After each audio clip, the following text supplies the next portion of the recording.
चलिए हेडिंग डालिए, स्टार्ट करिए टॉपिक। टाइम हो गया ना भाई? हो गया टाइम। आज से है आपका जुडिशियली। पहले देखिए, इंडियन जुडिशियल सिस्टम, भारतीय न्यायपालिका। पार्लियामेंट कंप्लीट हो चुका था, सब कुछ काफ़ी लंबा चला पार्लियामेंट आपका, 2 3 4 लेक्चर लग गए। जुडिशरी में 2 लेक्चर एटलीस्ट लगेंगे। कोशिश करते हैं आज ही आज निपटा देते हैं, अगर हो जाए तो ठीक है। जुडिशरी सामने जो आप देख रहे हैं सबसे पहले इमेज में, इस इमेज में सबसे पहले तो ध्यान से देखिए, सबसे टॉप पे लिखा सुप्रीम कोर्ट, उसके नीचे हाई कोर्ट, उसके नीचे दो तरीके के कोर्ट आपको दिया हुआ है। पहला लिखा हुआ मेट्रोपॉलिटन और दूसरा लिखा हुआ डिस्ट्रिक्ट एंड सेशन। यहाँ पे इंपॉर्टेंट चीज़ क्या होती है, तो जो मेट्रोपॉलिटन है उसमें और डिस्ट्रिक्ट और सेशन में डिफरेंस क्या है, ठीक है। खैर, ये जो स्ट्रक्चर आपको दे रहा है, ये स्ट्रक्चर इंडिया के जुडिशियल सिस्टम का एक हायरार्की दिया हुआ है, ऊपर से नीचे की तरफ ऐसे ऐसे होता है, ठीक है। आप इसमें एक चीज ध्यान से देखिएगा, जो डिस्ट्रिक्ट और सेशन कोर्ट लिखा हुआ है, इमेज देखिए, उसके सबसे नीचे जो कोर्ट दिख रहा होगा आपको, मुंसिफ लिखा हुआ है। दिख गया सबको मुंसिफ कोर्ट? तो इसका मतलब मुंसिफ कोर्ट, क्योंकि हम पहले तो डिफरेंस समझ लेते हैं दोनों में डिफरेंस क्या है, तो पहले इस इमेज को बनाइए ऊपर के दोनों, मतलब सुप्रीम कोर्ट लिखिए, फिर उसके नीचे हाई कोर्ट लिखिए। सुप्रीम कोर्ट नीचे हाई कोर्ट, ठीक है। अब हाई कोर्ट के जो नीचे दो पार्ट है, वो दो पार्ट बनाइए। एक में metropolitan and other one is district and session. ध्यान से, मेट्रोपॉलिटन और दूसरे में डिस्ट्रिक्ट एंड सेशन, क्या डिफरेंस है इसको समझ लीजिए। जो मेट्रोपॉलिटन है वहां पे लिखिए 10 लाख प्लस, मेट्रोपॉलिटन में लिखिए 10 लाख प्लस, सिंपली भाषा में 1 मिलियन प्लस, यानी 10 लाख से आबादी जहां पे ज्यादा होगी वहां पे जो लोकल कोर्ट उन्हें मेट्रोपॉलिटन बोलते हैं, ठीक हो गया। और जो नॉर्मल आपकी आबादी के होते हैं वो डिस्ट्रिक्ट कोर्ट होते हैं। क्लियर हो गया? अब वहां पे देखिए एक चीज और लिखा हुआ है, डिस्ट्रिक्ट एंड सेशन कोर्ट लिखा हुआ दिख रहा है। तो जहां पे डिस्ट्रिक्ट और सेशन लिखा हुआ है, तो जो सेशन है उसके आगे ऊपर एरो करके लिख लो क्रिमिनल। अच्छा, वैसे इसमें नीचे दिया भी हुआ है, कोई दिक्कत नहीं, फिर भी आप देखो, डिस्ट्रिक्ट और सेशन में और मेट्रोपॉलिटन में नोटिस करो तो सिविल और क्रिमिनल, सिविल और क्रिमिनल लिखा है। ये सिविल और क्रिमिनल क्या होते हैं? केसेस होते हैं। पॉइंट यहां पे होता है कि अगर आप मेट्रोपॉलिटन सिटीज में रह रहे हैं, तो जो आपका केस स्टार्ट होगा वो सबसे नीचे देखो लिखा हुआ है एमएमसी, मेट्रोपॉलिटन मजिस्ट्रेट कोर्ट लिखा है। यानी यहां से आपका सबसे पहले कोर्ट से स्टार्ट होकर के, अगर क्रिमिनल केस है तो, सिविल केस में आपको लिखा हुआ है कोर्ट ऑफ स्मॉलर कॉजेज, दिख रहा है आपको मोटा मोटी, कोर्ट ऑफ स्मॉलर कॉज, ये वाला पोर्शन कहाँ, ये वाला नहीं नहीं किधर, इधर वाला दिख गया आपको सबको। इसके ऊपर दिखा हुआ सिटी सिविल कोर्ट। तो जो जज होते हैं वो आप लोगों ने सुने होंगे, सिविल जज सुने, सीएमएम सुने होंगे, चीफ मेट्रोपॉलिटन मजिस्ट्रेट होते हैं, अलग अलग होते हैं। तो ये सिस्टम काम करता है। अगर आप किसी नॉर्मल शहर में रह रहे हैं जहां की आबादी 10 लाख से कम है, तो ये सिस्टम है, और उस वाले में वो सिस्टम। ये चीज समझ में आ गई है, बहुत इंपॉर्टेंट है। इस वाले में देखिए ध्यान से नोटिस करो, तो जहां पे क्रिमिनल लिखा हुआ है, क्रिमिनल के नीचे लिखा हुआ है सेशन कोर्ट, दिख रहा है सेशन कोर्ट। तो मतलब क्रिमिनल केसेस जो शहर होते हैं वहां पे सेशन जो जज होते हैं वो देखते हैं, ठीक है। वैसे ही मैं बताऊंगा आपको सबऑर्डिनेट कोर्ट में, जब सबऑर्डिनेट डिस्ट्रिक्ट, पहले सुप्रीम चलेगा, फिर हाई कोर्ट चलेगा, फिर सबऑर्डिनेट कोर्ट चलेगा, तो सबऑर्डिनेट वाला मैं आपको बताऊंगा, ठीक है। बट टिल देन इसके नाम नोट कर लीजिए, डिटेलिंग बिल्कुल नहीं, केवल नाम नाम। मेट्रोपॉलिटन के आगे सिविल और क्रिमिनल लिखा है, सिविल के नीचे पहला लिखा हुआ है सिटी सिविल कोर्ट और दूसरा कोर्ट ऑफ स्मॉलर कॉज, ऐसे वाले जो ब्रैकेट में दिया है वो छोड़ दीजिए। समझ के क्या नोट करना है, केवल नाम नाम नोट करना। दिख सबको रहा है? जूम कर दूं? उसे दिख रहा होगा, ठीक है, कर लो। ध्यान से नोट करना, क्योंकि ये चीजें मिलेगी नहीं, बड़ी दिक्कत है इसमें। कई जगह मैं कल इमेज देख रहा था, तो अलग अलग जगहों पे बड़ी अलग अलग इमेज दी हुई है भाई, तो बड़ा फंस जाओगे आप, तो थोड़ा ध्यान से करना इसको, कौन से कहां पर है।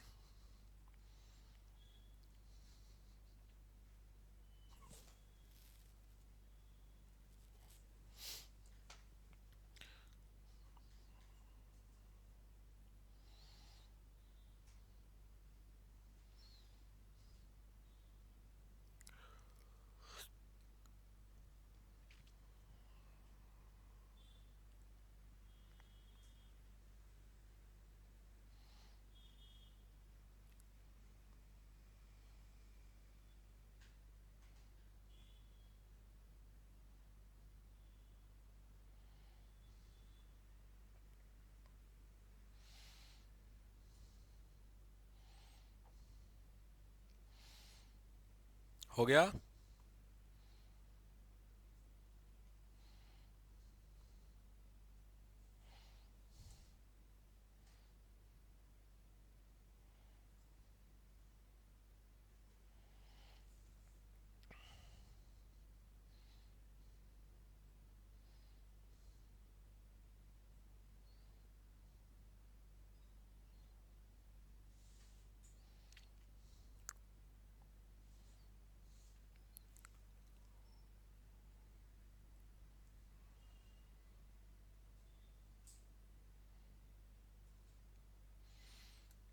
केवल नाम नाम।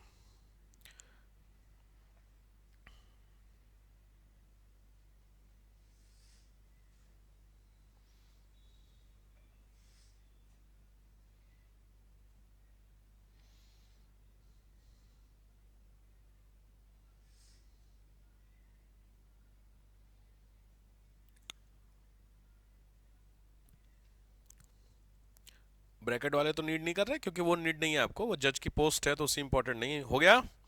अब इसमें मैंने जो बता दिया वो चीज नोट कर लीजिए, जहां सेशन जो कोड लिखा है वहां पे क्रिमिनल वो लिखा हुआ इधर साइड में, बहुत जरूरी है। एक चीज ध्यान रखना, डिस्ट्रिक्ट और सेशन कोर्ट में जो सिविल और क्रिमिनल में पहला पहला आपको दिख रहा है डिस्ट्रिक्ट कोर्ट सेशन कोर्ट, वहां पे जो पोस्ट का नाम लिखा है देखो, वहां लिखा है डिस्ट्रिक्ट जज सेशन जज लिखा हुआ है।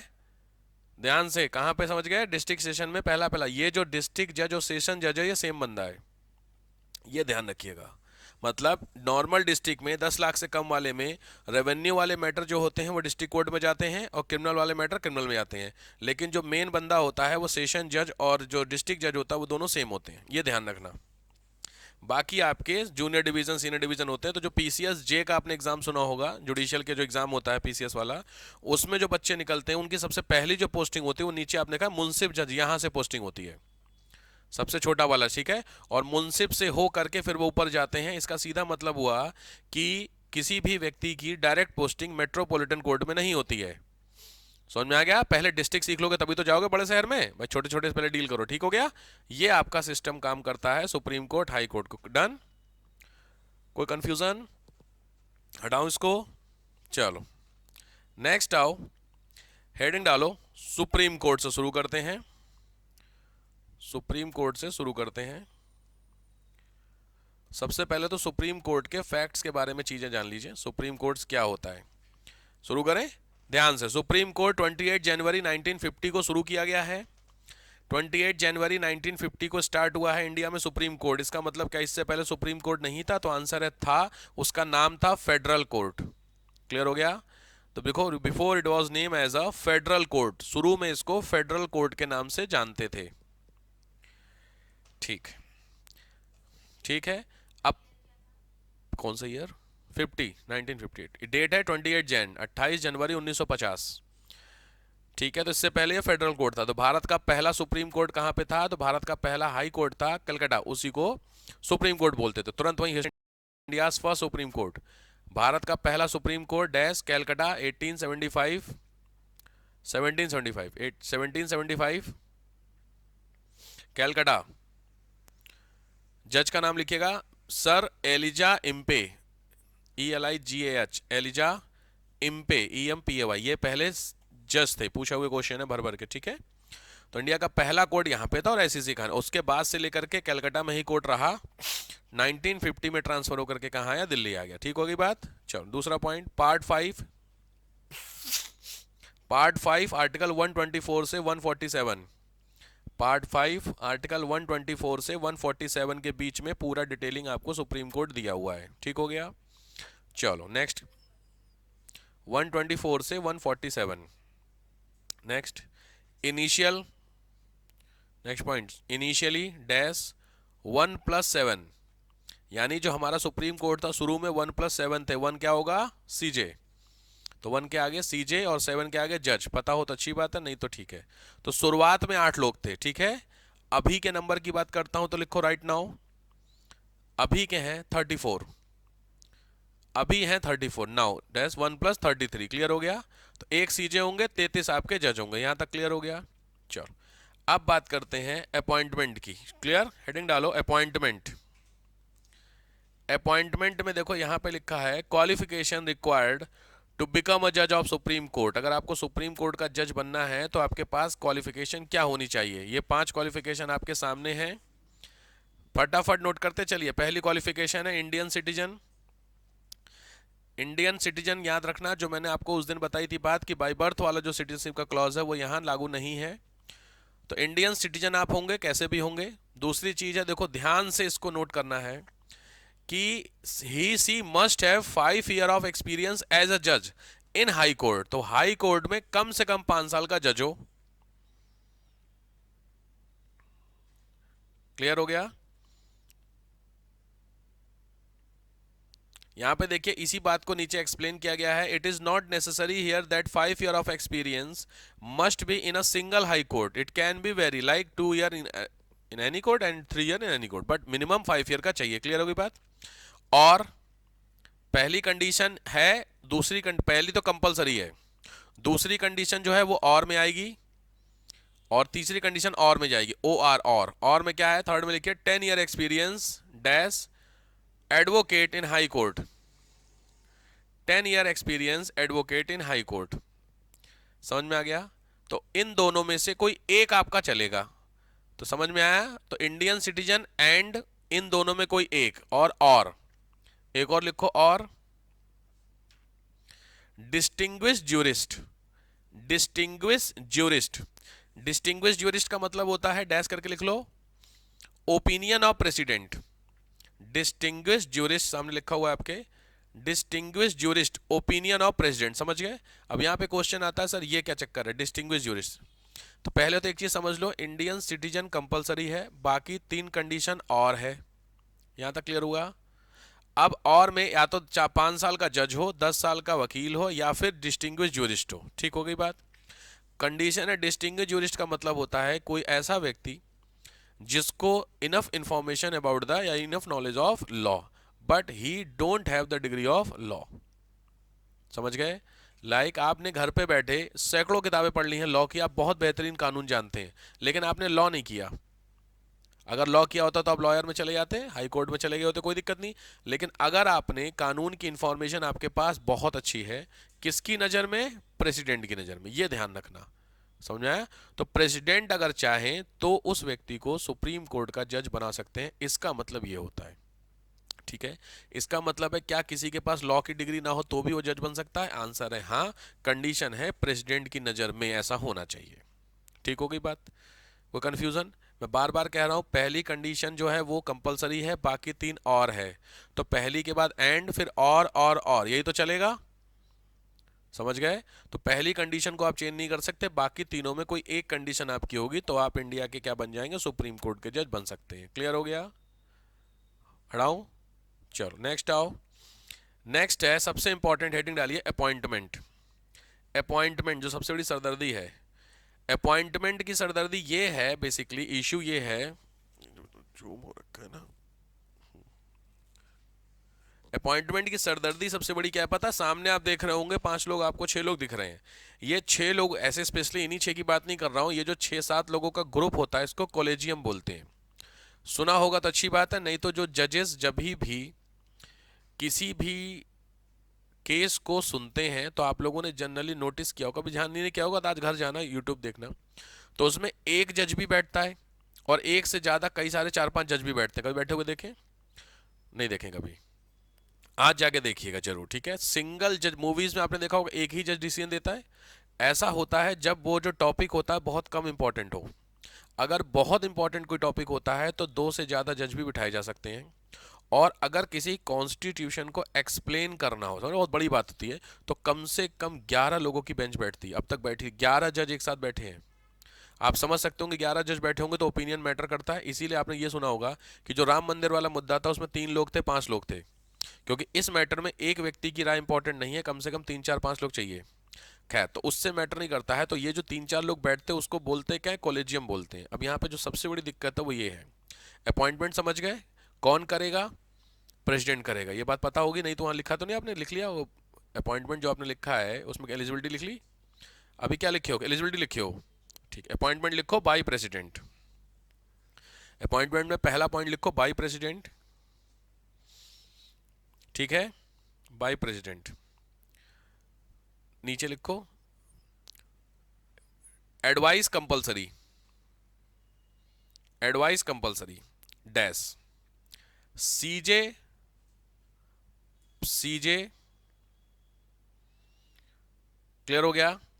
मतलब कुछ को समझ में आ रहा है नोट्स? सीजे की एडवाइस कंपल्स, अब यहां पे जो सीजे की एडवाइस है ना, उस एडवाइस का मतलब है सीजे अकेले एडवाइस नहीं देगा।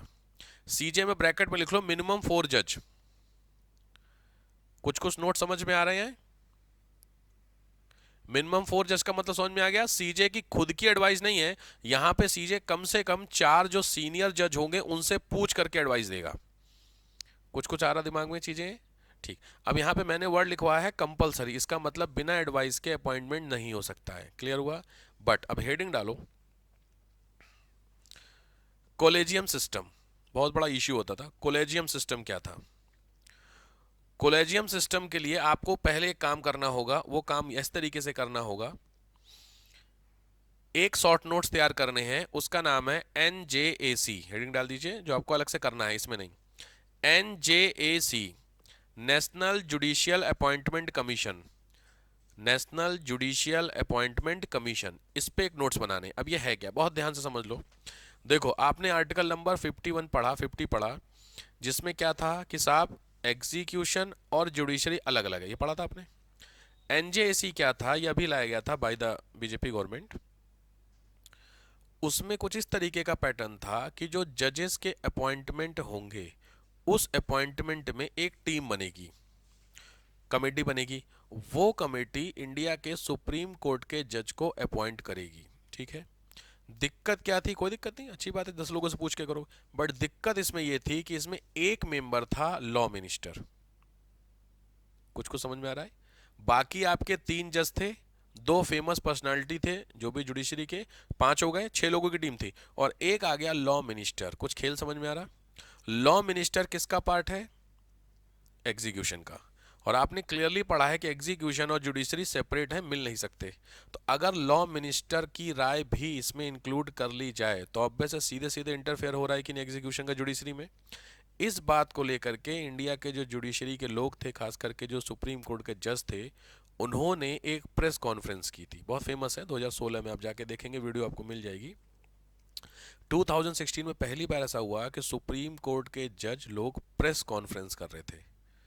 क्यों प्रेस कॉन्फ्रेंस कर रहे थे? क्योंकि वो कह रहे थे कि ये जो सिस्टम बनाया गया NJAC ये गलत है। कुछ हद तक देखा जाए तो गलत भी है, इंटरफेयर नहीं होनी चाहिए। दूसरी चीज, अगर मैं दोनों पक्ष की बात करूं तो एक पक्ष इसका कहता है गलत है, दूसरा पक्ष कहता है कि ये तो फिर मोनोपोली हो जाएगी जजों की, कि वो अपने ही बंदे अपॉइंट। आपने देखा है जो अभी के सुप्रीम कोर्ट के जज हैं राइट नाउ, CJ हैं, उनके पापा जज थे सुप्रीम कोर्ट में, ऐसा है। इससे पहले जो ये देख रहे चंद्रचूड़, इनके पिताजी भी जज थे।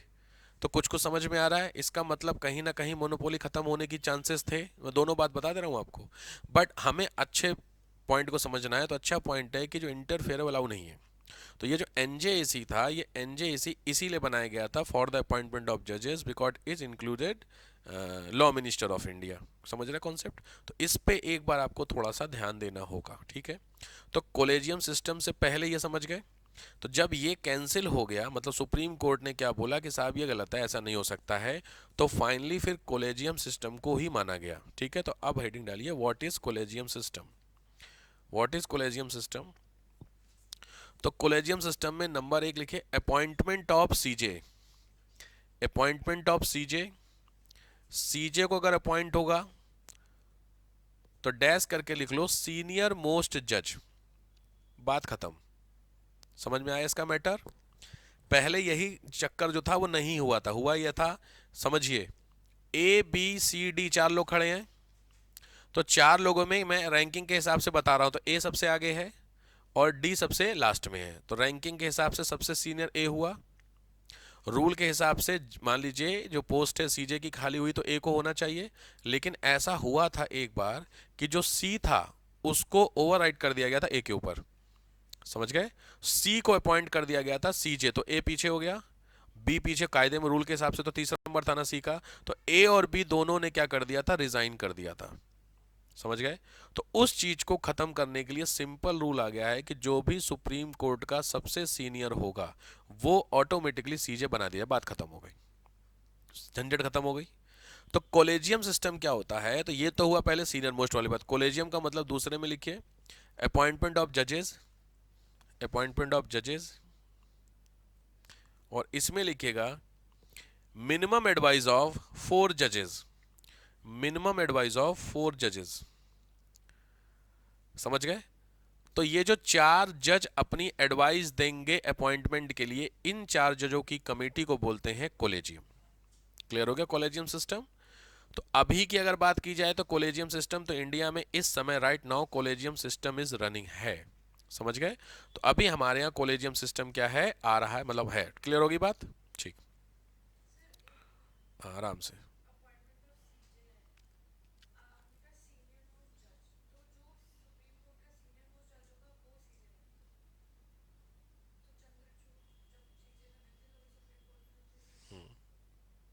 बिल्कुल, कोई कंफ्यूजन नहीं। और बोलिए। अभी तो रिटायर हो गए पिछले साल, तो रिटायर में इस तो वही 65 ही है, तो बंदा 65 का मेंटेन करके रखा है। कोई जरूरी 65 वाला बंदा 65 का लगे? कॉमन है ना भाई लॉजिक। रिटायरमेंट एज तो सेम ही होगी, ऐसा थोड़ी पहले उसने मन नहीं कर रहा जा रहे हैं हम। तो रिटायरमेंट तभी रिटायर हुआ है पिछले कई, जब मोदी जी। हाँ अभी बता रहा हूँ मैं, आगे रूल है ये, ठीक है? तो 65 या पहले जो होता है, क्लियर हो गया, वो मैं बताने ही जा रहा हूँ। ठीक, तो 65 में तो रिटायर बंदा 65, अभी सामने 65 की एज का ये फोटोज लगी हुई है। अब 65 नहीं लग रहा तो क्या करें? हद हो गई। समझ रहे? चलो लिखो टेन्योर। टेन्योर, टेन्योर है 124 का 2, 124 के 2 में बताया गया है। ध्यान से, नंबर 1, वैसे तो डैश करके लिख लो। डेथ, डेथ, सीट वैकेंट की बात कर रहा हूं मैं, डेथ हो जाए स्लैश, या आगे लिख रहा हूं तो 65 साल age, 65 year age slash resign, किसको करेगा? जो अपॉइंट करेगा रूल के हिसाब से, प्रेसिडेंट को, स्लैश रिमूवल, स्लैश रिमूवल, सारा खेल है रिमूवल का। ठीक है? रिमूवल प्रोसेस, जज को हटाना है, तो ध्यान रखिए सुप्रीम कोर्ट और हाई कोर्ट के जो जज हैं उनको हटाने की जो प्रोसेस है वो सेम होती है। ठीक है? अब पहली चीज देखिए, ऊपर यहाँ पे फैक्ट्स आपको लिखा है, the constitution has not fix the tenure of जज। इसका मतलब जज कितने साल के लिए होगा ऐसा नहीं है, रूल है कि 65 साल पर रिटायर हो जाएगा। समझ गए? इसका मतलब कोई व्यक्ति 63 में भी आ सकता है, कोई 50 में भी आ सकता है। समझ गए? तो पहली चीज है जैसे 5 साल या 65 साल, वो चक्कर नहीं, यहाँ पे 65 लास्ट है। पहली चीज क्लियर हो गई है। दूसरा, ही holds office until attain of 65 year. ठीक, तो 65 साल की एज तक होगा, उसके बाद काम खत्म। अब यहाँ पे देखो दिया हुआ है, एज रिलेटेड जो क्वेश्चन होगा कोई और करेगा। He can resign his office to the president और he can be removed from his office by the president. अब ये देखो लिखा है on the recommendation of parliament. तो यहाँ पे खेल होता है कि जो हमारे यहाँ जज हैं उनको हटाने के लिए जो अथॉरिटी है वो है पार्लियामेंट। समझ रहे हैं? तो सबसे इंपॉर्टेंट चीज होती है रिमूवल। हेडिंग डालिए, रिमूवल ऑफ जजेस, बड़ी इंपॉर्टेंट चीज पढ़ने जा रहे हैं। रिमूवल ऑफ जजेस,